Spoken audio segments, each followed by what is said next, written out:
African Talent Company, or if you've heard of Brighter Monday or Joberman. So that is the company I design for. And today I will be talking about designing an effective portfolio, strategy, platform, and tips.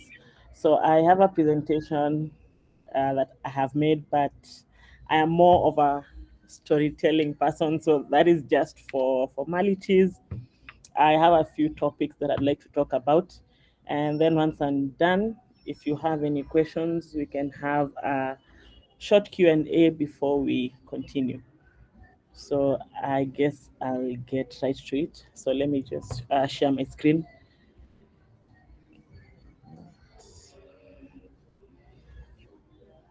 Okay. Okay, I hope you can all see my screen. So today we're going to be talking about designing an effective portfolio. So there's this quote that I like that says, "A well-designed portfolio is not just a collection of pretty pictures; it's a storybook that showcases your creativity, problem-solving skills, and the value that you bring." I am someone who likes to storytell. I like to storytell on my portfolio so that someone is able to get a little bit of understanding of who I am as a designer and what value I bring. So I have a few topics that I'd like to cover. So we'll just look at the introduction and then who's your target audience and tailoring your portfolio. And then we'll be looking at designing your portfolio and showcasing your work, your hero section, essentials, and then platforms and tools that you can use. And then we'll finally do a Q&A and a few discussions if there are any questions. So if we jump right into it, what's a portfolio? So a portfolio basically is a tool that showcases what you can do as a designer. Its work is to display your projects, is to give a recruiter or anyone who wants to work with you a little glimpse of who you are and what you do. So I know it's usually necessary to showcase your project, but that that should not really be the main focus.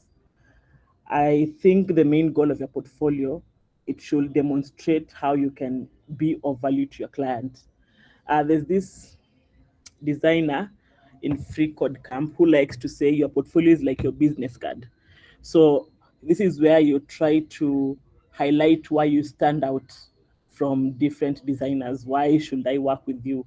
What is the value that you bring? So all that is from your portfolio. By the first 5 seconds, I should come while I'm interacting with your portfolio, I should get to understand who you are.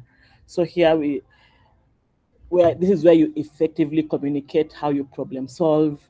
You just include a synopsis of your projects. You write your design process. You showcase everything that you do from when you start to research until you get to the final designs. You're giving this person an idea of, if I decide to work with you, this is the process I'm going to follow, and this is how it's going to bring value to you. So an effective portfolio goes beyond showcasing your work. You're telling them, this is what I can do. This is you're giving an you're giving them who you are in a website. So your portfolio is an opportunity to grab the attention of potential clients. You want to convince them to choose you. I know it's when I say it like that, it sounds it sounds desperate. All the way like in Grey's Anatomy when Meredith says, "Choose me." Well, it's something like that, but I mean, you're looking for clients, you're looking for a job. So your portfolio is something similar. So you highlight your problem solving skills, you tailor your portfolio to get your target audience, you ensure that it connects with the right people to actually get your chances of getting a job or getting exciting projects. So an effective portfolio goes beyond showcasing your work. You want to emphasize the value you can provide to your clients, the people who are interacting with your designs or the work that you do. You want it to communicate your expertise. You want it to attract people who would value your problem solving skills. So let's talk about targeting your portfolio. Let's tailoring it. Design is very, very big. It's not only UX design. Also, portfolio is not for design only. A lot of people use portfolios to showcase what they can do. When they are going to pitch something to a client, you go with your portfolio. Photographers use it, graphic designers use it, real estate agents use it, marketing uses it. So you start by figuring out who do you want this portfolio to impress. Once you understand who your portfolio is meant for, when you now adapt it to its specific needs, it makes it better. So you're going to have a really good portfolio. You organize your portfolio, ensure that, let's say you are someone who works mostly with projects that are Web3. So you tailor it to meet Web3 clients' specifications. For me, I am an all rounder. I don't think I have a specific niche. I I do everything. So I tailor my portfolio to be something that it's one fits all. So someone comes to my portfolio and they're able to see each and everything that I do. So you figure out who you are, what you want to do, you focus on that specific area.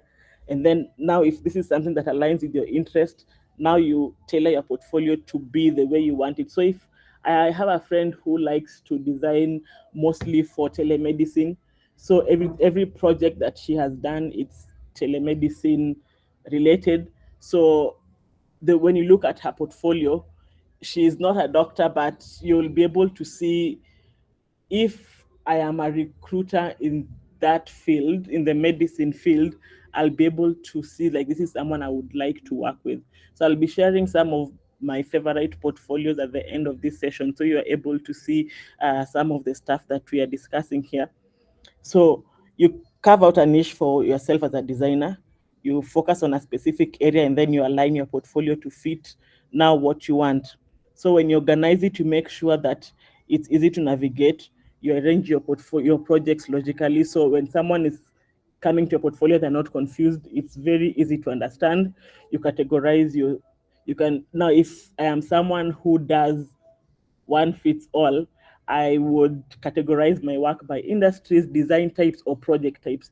So if you go to my portfolio, I have categorized some of the projects that I've done. So a client, it's very easy for a client to explore. Uh, when you're tailoring your portfolio, also include an about us page that about me. Sorry, I am so used to website about us. So you include an about me page that tells people about who you are. Someone would say that a portfolio is supposed to be a business card. It seems very serious. Well, not that serious, because you don't also want to come out as too rigid. So in your about page, you can talk about your interests, your hobbies, projects that you're passionate about. This at least helps clients to resonate in a personal level with you. They get the serious part and also they get the human part of you, like you're a very well-rounded designer. Also, you can, on your about page, you can highlight your strengths, what makes you unique. So for me in my portfolio, what I've done, I've highlighted my brand story. I am a self-taught designer. I don't have a background in design or anything tech related. So I have a background in customer experience. I've been in customer experience for like 6 years. And then one day I got that vision to venture into UX design. So when you go to my portfolio, you get to read that story. I am a person who is very passionate about problem solving. I think this is something that I say a lot. Being a problem solver gives you the kind of godlike complex. You're the person who people come to solve their problems. So I think I have highlighted that. So I call it my brand story. So I tell people how I moved from customer experience to CX and how to UX and how I merge the two. So at least this gives someone a really not deep understanding, but a really good understanding of who I am as a designer and what I do. So just knowing your target audience and customizing your portfolio needs to be crucial, because while you're finding your niche, you're also making it easy to navigate. You're also attracting clients who can appreciate your work. So you're making sure that you are standing out in this industry. We are in an industry that is very competitive. I was about to use the word saturated, but because I've seen people saying it a lot that the UX design field is saturated. To a point, I am inclined to agree, but that is a discussion for another day. So if you feel like this is a very saturated field, this is a very competitive field, you want to stand out. So you tailor your portfolio and you make sure that it is tailored for your target audience. If a recruiter comes to your portfolio, they feel like, no, this is not what I'm looking for, well and good. If you want to attract the right people, then you tailor it to meet the people who you want it to. Okay, wait, I'm losing my words. Okay, you tailor it to align to the clients that you want to resonate with. Okay, I hope I made sense. Now let's look at designing a portfolio and showcasing your work. Designing a portfolio is very hard. I remember I started mine in 2020. I finished it. It's not even finished. I keep on revamping it, but I officially finished it sometime this year. So it took me about 3 years because I kept on procrastinating. So like I said, it's not just a collection of projects. This is like your business card. You're leaving a lasting impression to those people who come to interact with it. So while you're working with it, consider a lot of things: how it looks visually.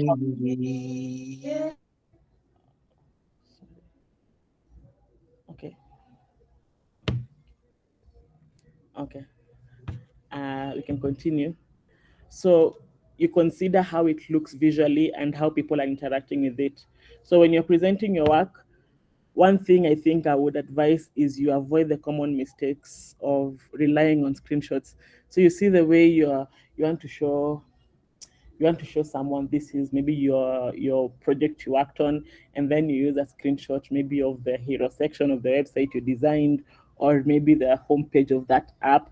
I think one thing I would advise is you use mockups. We have a lot of free mockup websites that offer those high quality PSD that it actually shows your design in not real time, but it gives you design context. So if someone is looking at it in a website, they're like, oh, this is how it would look like in a laptop or in a mobile app. So this approach actually adds depth and it generates a lot of interest in your work. So someone would actually be interested in clicking view case study, and I'd actually I'd want to view it. Another thing I think you would focus on is the color schemes. For me, I really love dark colors. I think it's because when I started designing, I had a really hard time designing dark themed stuff. I don't even think I have designed anything dark themed apart from my portfolio, but I am really inclined to that side. So focus on color schemes. Make sure, like, as you're finding your niche, you're tailoring your portfolio, make sure the color is really good. It's not too much. You're a designer, you're a UX designer, you're a UI designer. Your color scheme should be on point. Your typography. You make sure that, remember, when I'm coming to your portfolio, I want to be interested. I want to go through. If the typography is something that I can't read or I'm struggling to read, then I'll just drop off. I think people I've read somewhere that they judge us from the first 5 seconds that they interact with their portfolio. So if it's not well laid out, they get that impression that your designs are also not that well laid out. So you choose colors that complement your work. I think if you go to my portfolio, I am very safe with colors. I would rarely use very bright colors. I don't know why. Really scared of those light colors. So my portfolio is dark themed.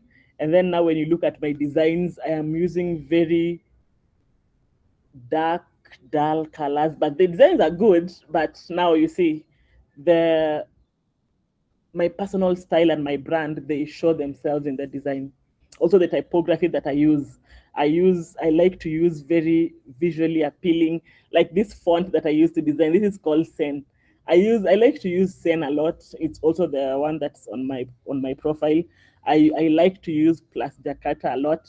That is it's more or less the same. When you look at the designs that I do, they have the same layout. So it shows my design style. It shows how organized or how they resonate with my brand.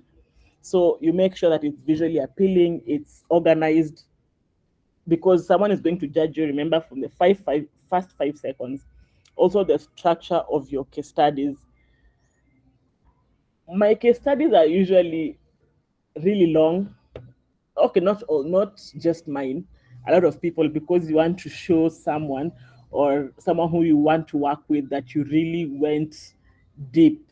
I really did my research. You want to show someone how you did the work. So your case studies, if they are not engaging, if they're not captivating, then I don't think we realize that people don't like to read.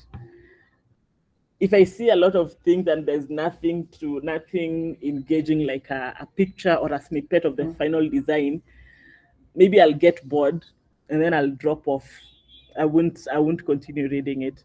So I think we also, in your case studies, you need to structure your case studies in a very engaging and narrative way that captures attention. You want people to continue reading until the end, because we always do that thing where it's an explanation and then we finish now with the design. So you want them to get that whole part of you. So you're showcasing that I'm a good storyteller, I'm a good problem solver, because now they've seen how you've done your design process until they've seen the whole design. When I say storytelling, we really don't have to be very rigid with the design process. There's a project I did. It was a personal project called Baby Led Winning App. So that project, I started it when my son had turned 6 months old, and I was really having a challenge trying to transition him to from milk to now solid food. So I was like, okay, this is a great case study idea. So I started that case study. And when you read that case study, I actually say that I actually storytell, so someone is able to be engaged. They want to read up and see the whole design, how it looks like. So, okay, she struggled, and then this is what I did, and then this is what I did. So you're keeping them engaged. They're also seeing some pictures. The narrative is, you're very engaged until you want to see it to the end. So that is what I'm talking about. You enhance the presentation of your projects by incorporating these pictures, visual media. They can greatly The overall vibe can greatly impact your work.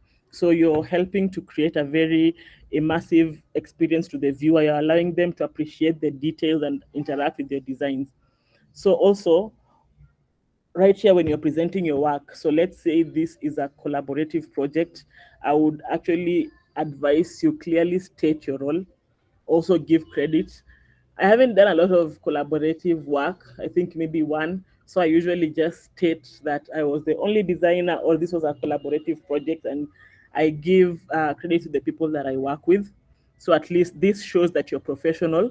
It also acknowledges that you're a person who is able to appreciate the contributions of others.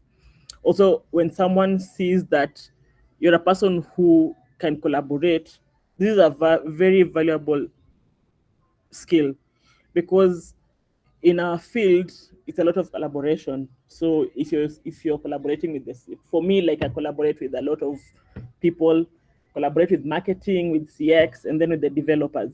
So it's a lot of collaboration. You actually can't do anything alone, unless you are now, you're the designer, you're the researcher, you're the developer, then then you're on your own. But collaboration is a very valuable skill.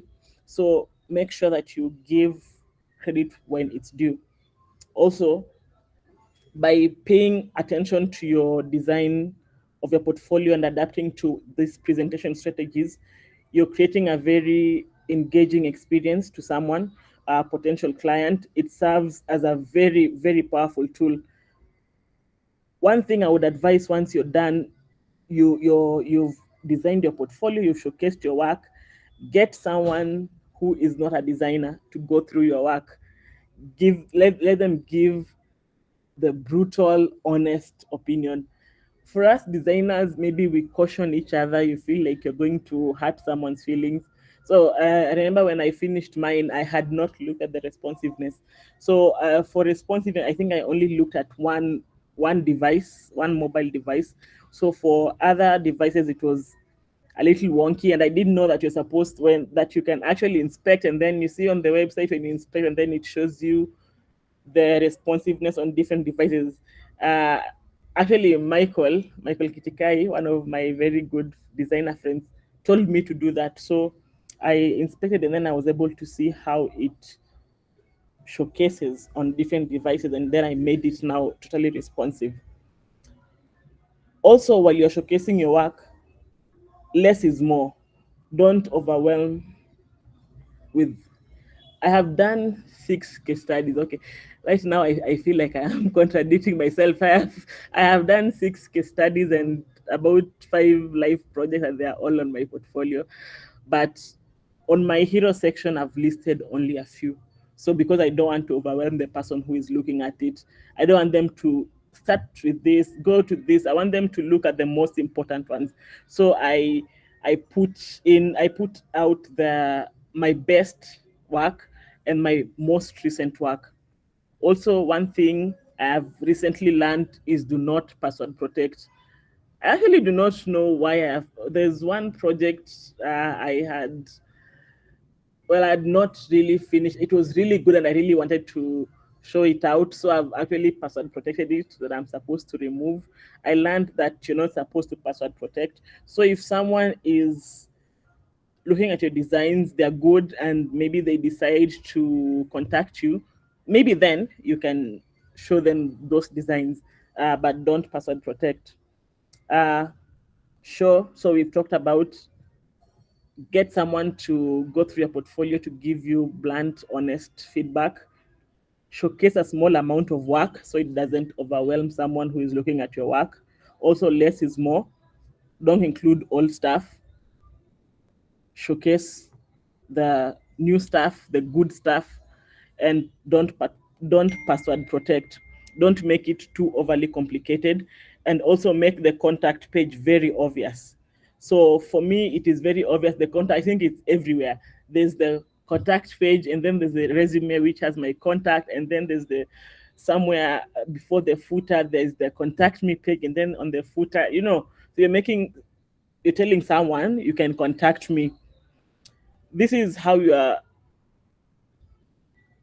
not really showing off, but you're showing off. So you're making sure that at the end of it, they're gonna contact you. Also, a lot of something that I noticed is a lot of scrolling. I remember I had put in a lot of scrolling. I had on the hero section, I had my photo, I had a little synopsis about me, and then I had this is my experience. I had so much on the hero section, so it was you're just scrolling, you're just scrolling. So I also learned that don't make it an endless scroll. So you let this person know where to click next. So if you decide, let me tell them a little bit about me, just give a little portion and then click more. Then it goes to another page. So less is more. So give a little bit on the first page, give someone let someone be eager to go through the whole portfolio to understand, okay, I want to learn more about what this person is offering, which brings me to my next topic, which is hero section essentials. So your hero section, this is where it. Okay, I don't want to say make or break. I think that feels very serious. But I feel like people are going to judge us from the hero section because this is the first thing they interact with. So I think this is where you can convince them, work with me or not. So here are some few things that I I think would be good to implement while you're making your hero section. Introduce yourself with a compelling photo. I usually thought that you should just use a headshot that is very professional, or you should go to the studio and get, that's really good. Those are nice. Those are nice to use, but you can also use a fun picture that is not. Find a balance between professional and, I want to say, casual, because that is the first word that comes to my mind. So find that medium if you really don't want to go the overly professional way, and you also don't want to go the overly casual way. So you introduce yourself with your photo. Let someone know this is the person I am going to work with. So this at least grab the attention of someone. Let them learn more about you from this picture. And then now highlight your design expertise. So this is where there's that line, I am a product designer, or I am a UI designer, or I am a UX designer, I'm a motion designer. And there's those people who, those people who do it all. So they have that motion that when you go to the portfolio, hi, I'm Michelle, I'm a product designer, and then it goes up, I'm a motion designer, I am a web developer. So you can decide to do that. So you have a category that defines you in your specific area. So if you're a one person who does it all, you list it there. So at least this helps people understand what you can offer. And then now the value proposition.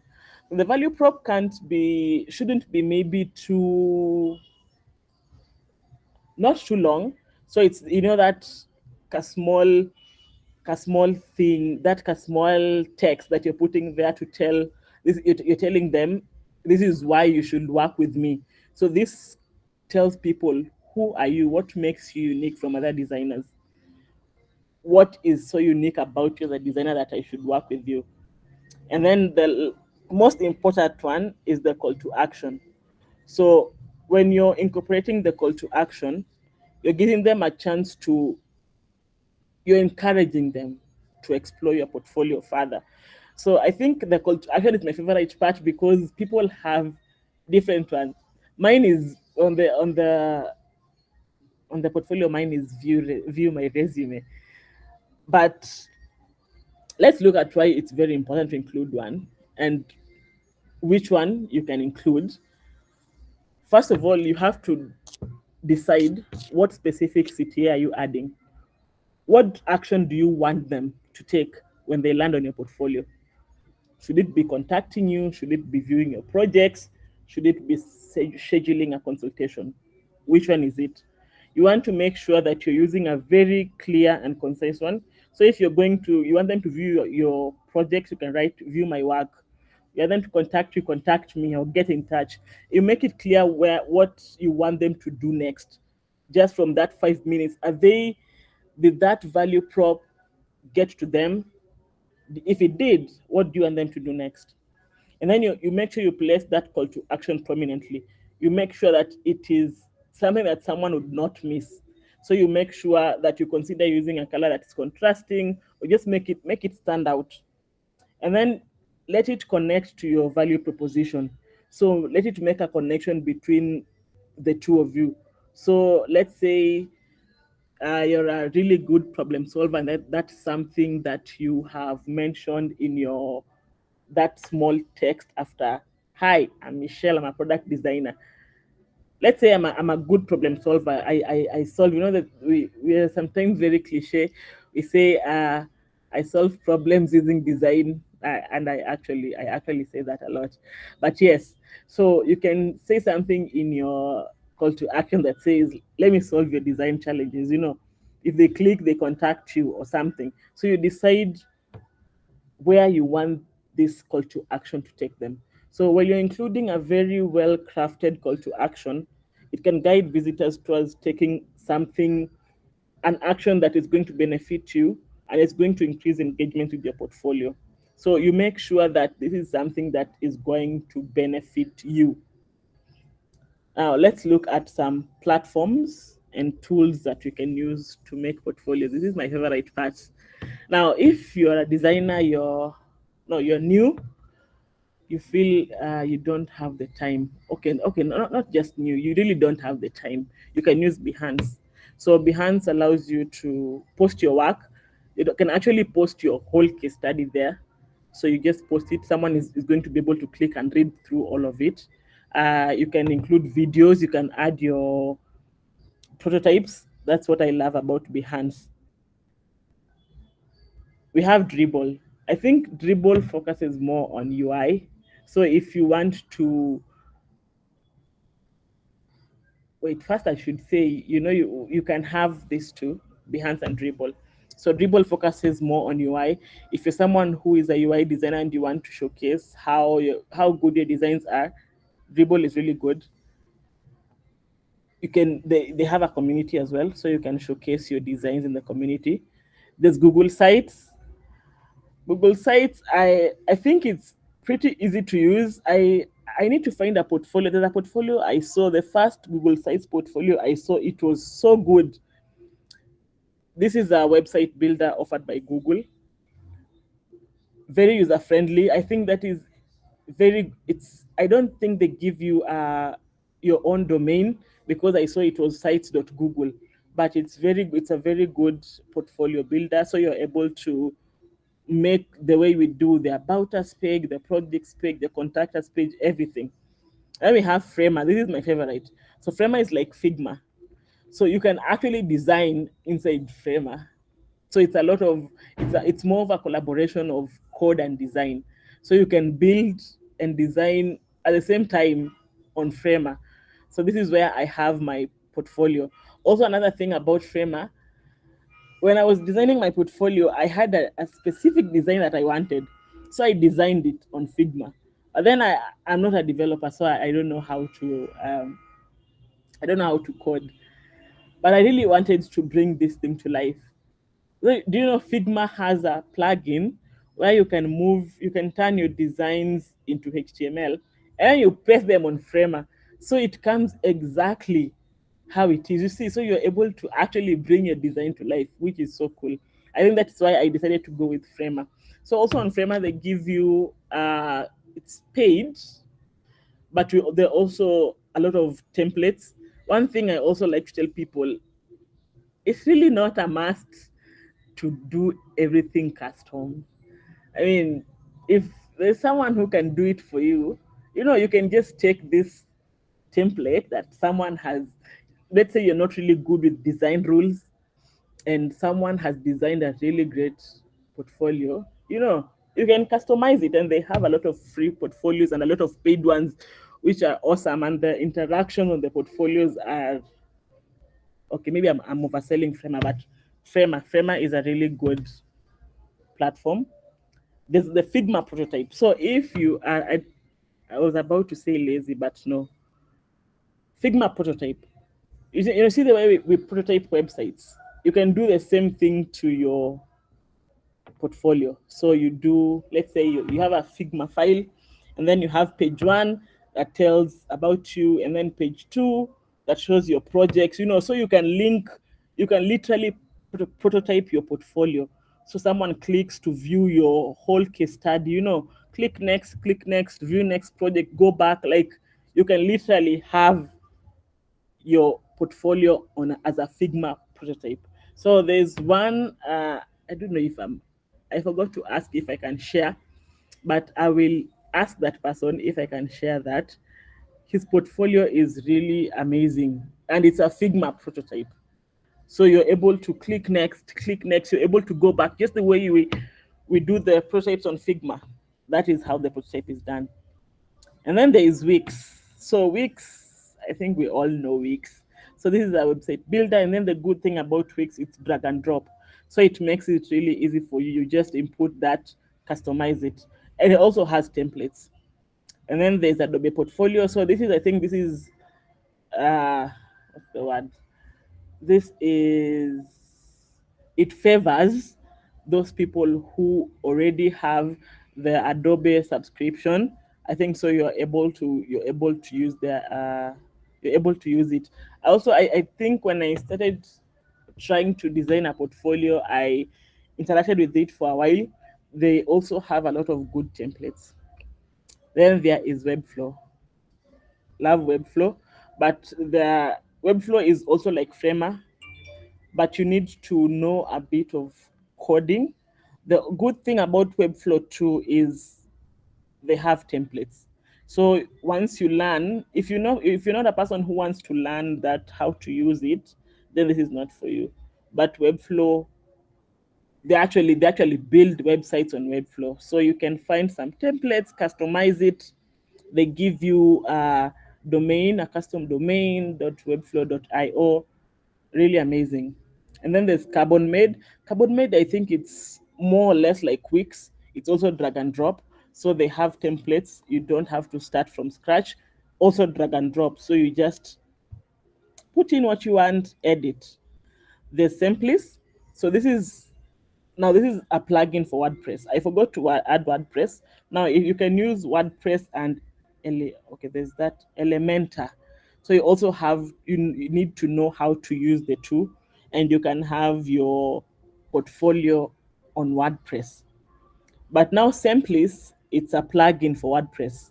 So if you know how to use WordPress and you're really, really good with it, then Simplis is a really good plugin that can help you customize your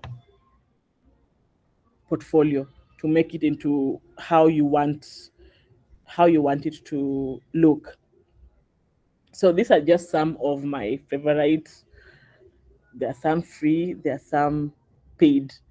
But when you're choosing a tool for your portfolio, you need to look at some stuff. You need to look at, is it easy to use? Are there options that you can customize? What are the needs of the target audience? So you see, it all comes back to target audience. It all comes back to finding your niche. Selecting the right process needs to align with your skills. It needs to align with your preference. Like, how you present your portfolio will impact what you want to put out. So if you're someone who likes a lot of motion, you're going to go with Framer. Framer has some really sick motions. So also Webflow. So that coding part, a bit tricks, but if you can sit down and decide, I want to learn how to do this well, then Webflow is also such an amazing platform for having. There's some that I did not mention. We have Notion also. So you can have I think my first ever portfolio was on Notion, and Notion also has some templates that people create that you can actually copy to your own Notion page, and then you customize it to be the way you want it to be. So remember, it's not a must for you to start. If you're a very patient person, then you can just build it the way you want it to be. But if you really feel like, I need my portfolio now, then you can decide to use any of this. So most of them are very free to use. Like, if you decide to use Framer, it's free. Google Sites is free. Behance is totally free. Webflow is free-ish, but if you want to learn the coding part, then you have to pay. So these are some of my favorite tools that you can use to make your portfolio. So we have talked about finding your niche. We've talked about tailoring your portfolio. Who do you want this portfolio to resonate with? We've talked about showcasing your work. How are you showcasing your work? Is it the way you want? Let's say you're a illustrator and there's actually literally no illustrations on your website. You see, it's kind of contradicting. So how are you showcasing it? Let's say you've said you're a motion designer and there are no motions on your portfolio. You want to give the person who is interacting with their portfolio a really good experience. Like, let them know, who is this person? They've said they're a motion designer. There's no motion in this. For me, I don't know why I don't like the motions, but it is something that you need to do. If you are someone who does that, you're giving them a bit of introduction into who you are and what you do. So let's look at some of my favorites sorry, not case studies, websites. So we can start with my portfolio. I hope you can all still see my screen. So this is my portfolio. It is very simple. So you see the call to action is very prominent. So hi there, I'm Michelle. This is my title. I'm a product designer. You see the cliche part I was telling you about, I solve problems. Okay, it's not cliche, but I actually love to solve problems. I actually do, I promise. And so there's so much to me than fancy titles will come to my portfolio showcase. So you can decide to continue. These are some of my projects. So here I have only highlighted the most important ones, the ones that I feel like were really, really good. If someone was to click view case study, they'd get to understand my thought process and how I design and the whole thing. And then this is my skill set. You see, so it's very short, but you want to give someone that idea of who you are. So if you want to see more of my designs, they are on my Behance. I've linked it. And then now about me. So this is where I have my photo and then my brand story. So I tell people a little bit of who I am. You can view my resume or you can contact me. So it's very, very clear. I didn't want it to have a lot going on. So these are my case studies and these are my live projects. So you can view. So you see, this is what I was talking about, request access. So there is no need to have request access if you're really not going to show it. So this is something that I should remove. These other ones, people are able to see it. These ones I cannot really share because it's not done. But why are you giving people that hassle? You could request access. So don't be like Michelle. Let's look at another favorite case, portfolio. This is one of my favorite portfolios. So this is Michael's portfolio. It is very straightforward. So when you fall into the landing page, you say, if you really want to see my designs, check out my LinkedIn. Check out my LinkedIn. You see the call to actions. There's the LinkedIn linked here. So you can go to the LinkedIn. Or if you like to work with me, shoot me an email. When you click here, it takes you to the email. So remember, let the call to action match your value prop. There's that photo, and then now there you see the projects. So read case study.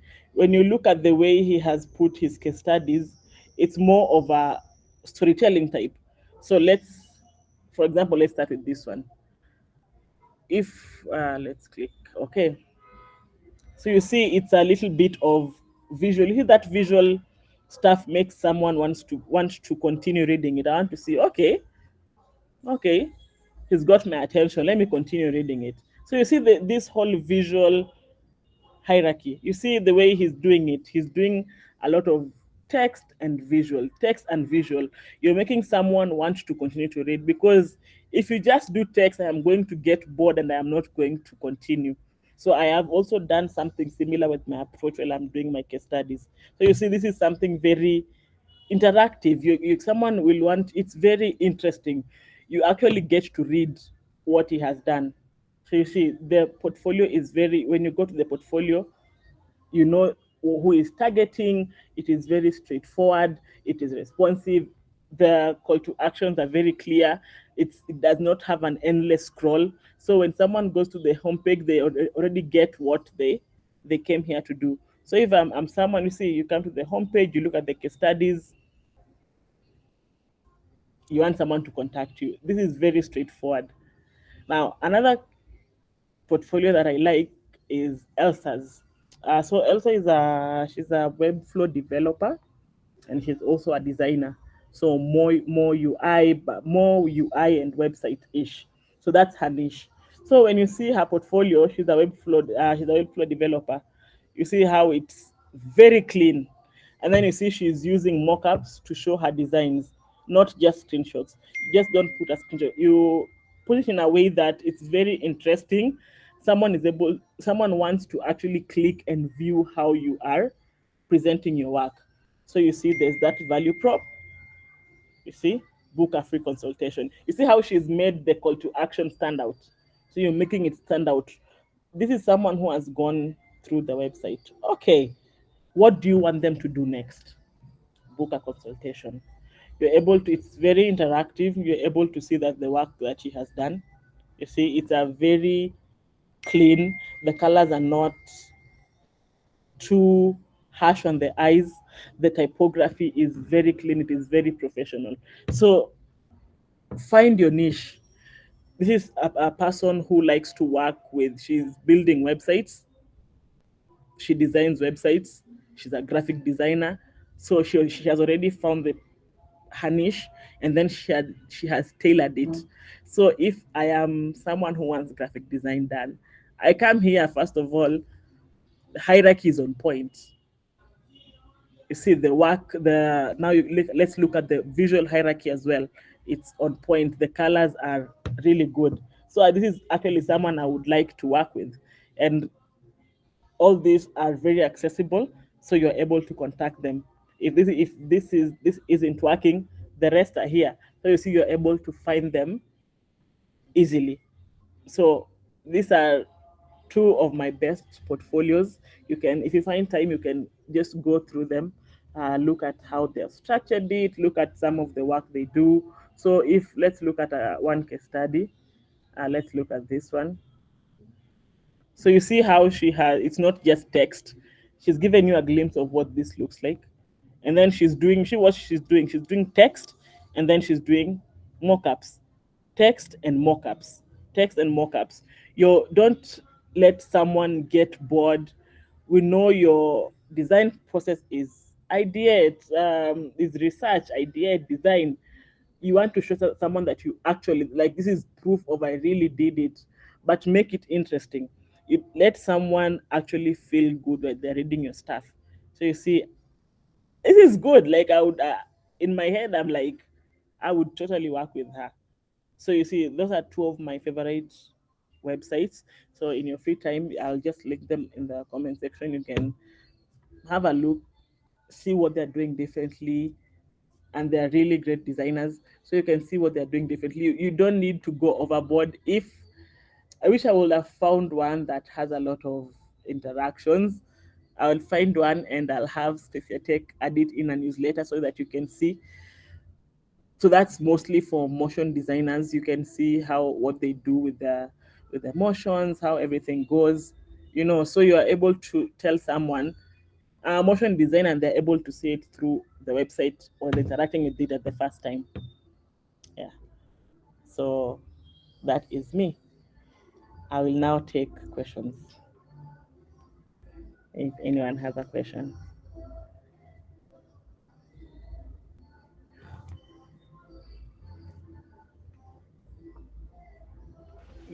Wow. Thank you, Michelle, for that session. Actually, I was just following through. I'm seeing there's a question from Fred, and we also had someone earlier on. I think this was Ruby. I think once Fred is done, if Ruby has a question, maybe she could just add on to after Fred has gone. Okay. Oh. Yeah, so I just want to ask one question, and perhaps it's because Mhm. I've joined a bit late.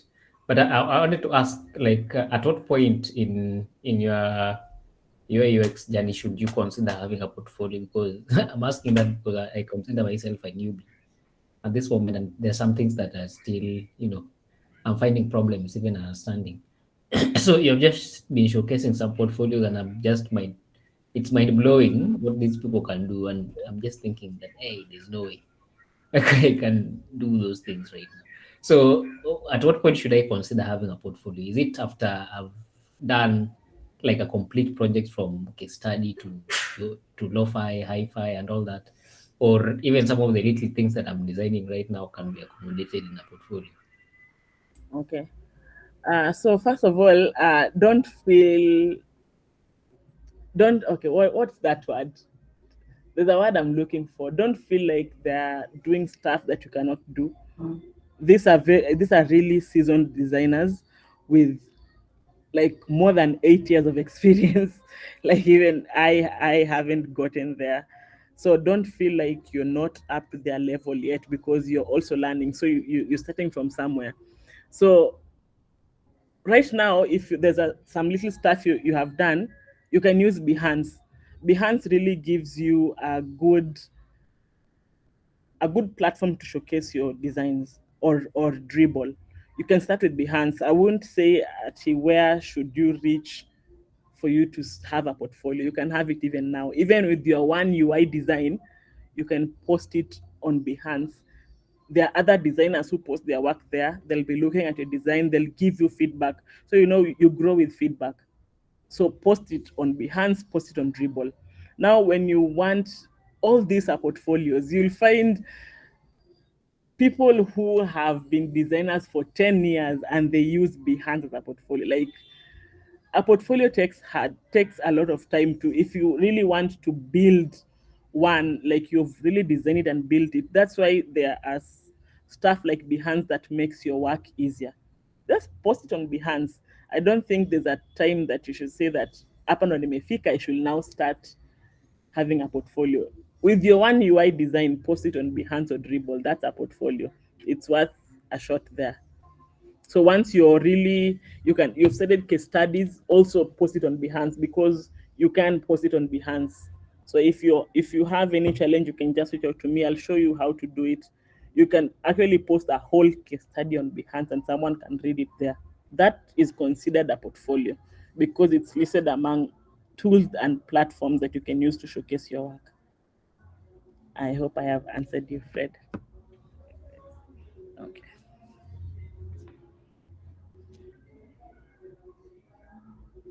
Oh, there's someone who else who had a question.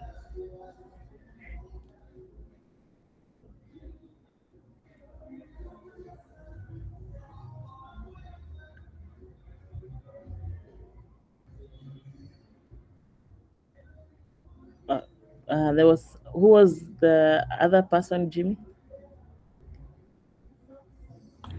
I think Robbie.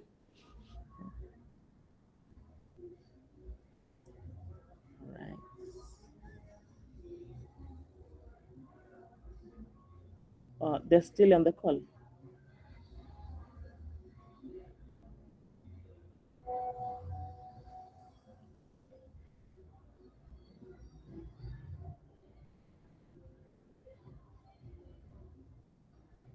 Okay. I On don't. my end, I can't see Ruby on the call. Maybe if she texted earlier, maybe Jimmy can give a feedback on that. If Okay. he can, if that was texted earlier. All right. Anyone else with a question? Going once, going twice. So For me, it's not a question. mhm. If UI UX was brought into LX and LX is tend to be having doing hard things, and one of your that one that you wrote, will you consider something someone to go in that direction? I mean, UX is hard, but it's wait, no, wait. I don't think I understand your question. No. Yeah, my point is that Hmm. you once wrote that you like doing the hard things. Yes. That uh, and Alex is tend to be having the tagline that doing Hmm. hard things is what they do. Yes. So if Alex learning platform is tending to be started by the Alex part of it, will you tend to be doing it or advising someone to to do on that platform? I mean, I would. People's learning styles are different. You'd find someone who enjoys the hard things. Plus, also, you don't just rely on what ALX offers. We have a lot of resources and a lot of UX communities. So if someone wants, if they did and someone wants to go that route, I would advise go that route, but also join a community and also have other resources. Don't just focus on that one thing. So at least you're able to, if this doesn't give you what you're looking for, these other resources supplement and then they fill that gap.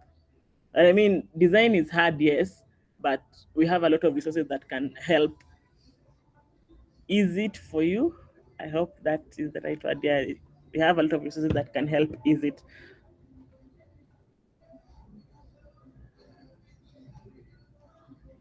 Okay. Okay. We Any other question from the audience?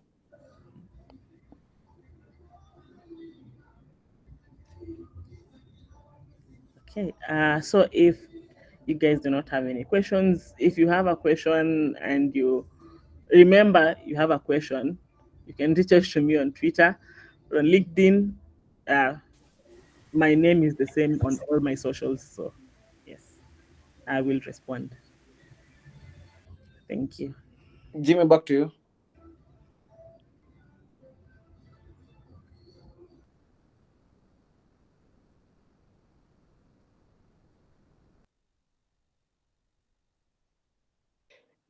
Yeah, maybe Jimmy is away. These platforms are maybe if not said, it was brought to you by Tech and Mentalist. Mentalist is one a platform that you tend to build into by Tech for one-on-one mentorship. Maybe as you have Michelle has presented out. Maybe she will be one of your mentor on the platform in the near future. We tend to launch the product soon, so you can join our waitlist using the mentalist platform, that is mentalist.com. Maybe I'll share out the URL so that you can join the waitlist to tend to test out our beta version that tend to be introduced very soon. Yeah, thank you for your feedback.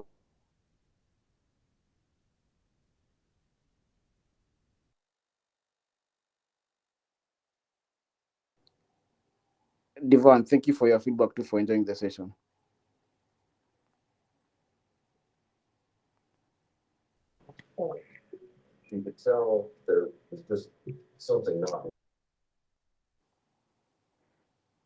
Pardon?